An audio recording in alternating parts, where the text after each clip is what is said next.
I found a lump in my balls a few years ago.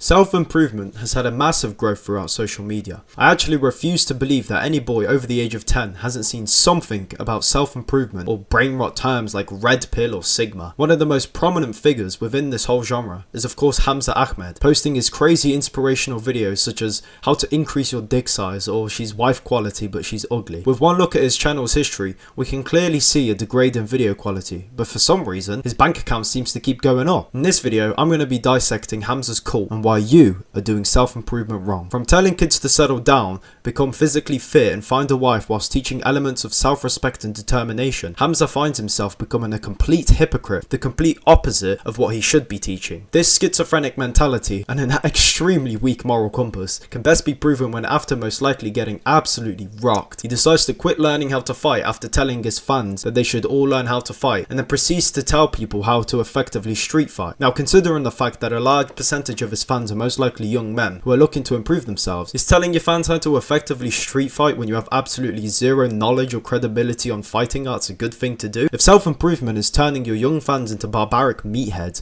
who can only resort to violence to overcome others, are you really teaching self-improvement, or are you just boosting your ego by creating a violent cult? Speaking of egos, Hamza doesn't shy when it comes to thinking he's better than the rest of us. From making a video clowning on Greg Doucette after admittedly laughing, stating he's never bothered watching Greg's videos, to constantly flexing his physique any chance he gets. For such a woman's man, he seems to be showing his body a lot to a group of men, don't you think? But hey, it's fine because he made a 33-minute video on how he helped a homeless man. Now, you might be wondering, this is surely just for views, right? This guy isn't actually like this. Well, I haven't met him in person, but the impression I get of him from one of his stories is that he's an advocate of being rude to staff, burning down the hotels he stays in when on holiday, whilst flexing to his fans about having sex with his girlfriend. They were checking out of the villa that me and Sam were staying in Thailand. Me and my girl just, busy.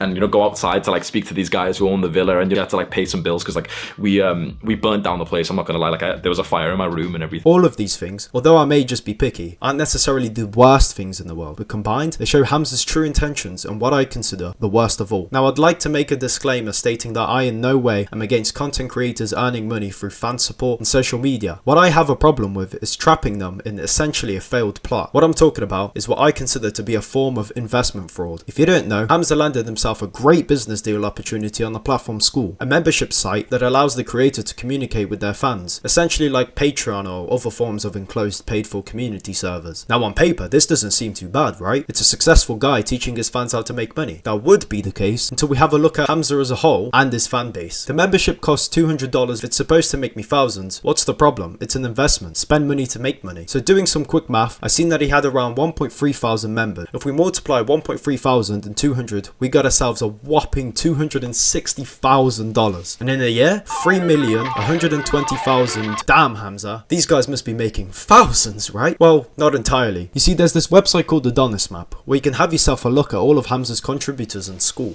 the people paying $200 for his educational course. On these profiles, many have linked their YouTube channels, and seeing the views, Hamza's fans, who are most likely young guys with extreme potential, averaging around 50 views per video. So let's recap. Hamza tells his fans exactly what to do, to stick to one niche and do self-improvement videos, whilst knowing he's taken out the competition by labeling others in the niche as incorrect, because apparently he alone knows what's right, brainwashes them, and opens a $200 membership program. And what do? Exactly what he tells them to do. Almost all of the channels I had a look at were all self-improvement videos with extremely low views. And I'm sorry, but I refuse to believe he doesn't know exactly what he's doing. It's just a shame. The fact that all of his fans are doing it in the exact same format that he does, and he's just gotten lazy by firing his production squad to make worse quality videos that are way longer than the usual. The worst part, many of these channels have amazing ideas, but due to them being trapped in this mentality of one niche being more profitable, they aren't given the opportunity to expand. For example, one that actually interested me was the channel Alex Bowles, a man with autism who documents his struggle and giving advice to those who struggle as well. If Alex had focused on this rather than regurgitating the lies and deceptions Hamza feeds, you reckon he would have become more successful? Because I certainly do. My issue with Hamza isn't him making his questionable videos and moral choices, or even the fact he's making money, although although it be an extremely shady way of doing so. It's the impact he has on the upcoming generation of men. By focusing on material success, he feeds this empty hole that will never be satisfied. And although fair play to him, he tried making some videos that lean more into the spiritual aspect through meditation. He's mistaken in the belief that what you do physically will ever be enough. Becoming rich, speaking to and having sex with women, training at the gym, and teaching yourself self-determination are all great to your average Joe. But I can tell you now, the reason you keep relapsing, the reason you find these moments of unmotivation is because your body isn't everything. Humans are spiritual beings. I firmly believe that we all have a soul because I feel it every day. I feel love. I can see justice. In order to appease the body, you must appease the soul. Now you may be wondering, how can I do this? For one, I would recommend praying, building a better relationship with God. Even if you're not religious, I would start with meditation, listening to good music, and no, I don't mean music that propagates debauchery. Take a walk and just enjoy yourself. The problem with Hamza and the rest of self-improvement is it's purely work. Instead of copying methods already used by somebody else, do what you like to do. Your goal financially in self-improvement isn't to be rich and have millions. It's generational wealth. It's to be financially free, to not be burdened by modern monetary struggle. Don't dream of mansions or villas because they won't complete you. You must be humble, for a humble mind is able to accomplish much more as it is rational. You want money so your children will have a good life, education, and live in a safe environment, not so you can buy the most expensive champagne in a club to impress a girl. Regarding women, if the girl you're looking at marrying or your current girlfriend expects all these riches of you, she's married to a store, not to you. Now, if you enjoyed what I said in this video, feel free to subscribe so you can stay up to date with fresh uploads, and always remember, when the time comes, every knee will bow and every tongue will confess. God bless.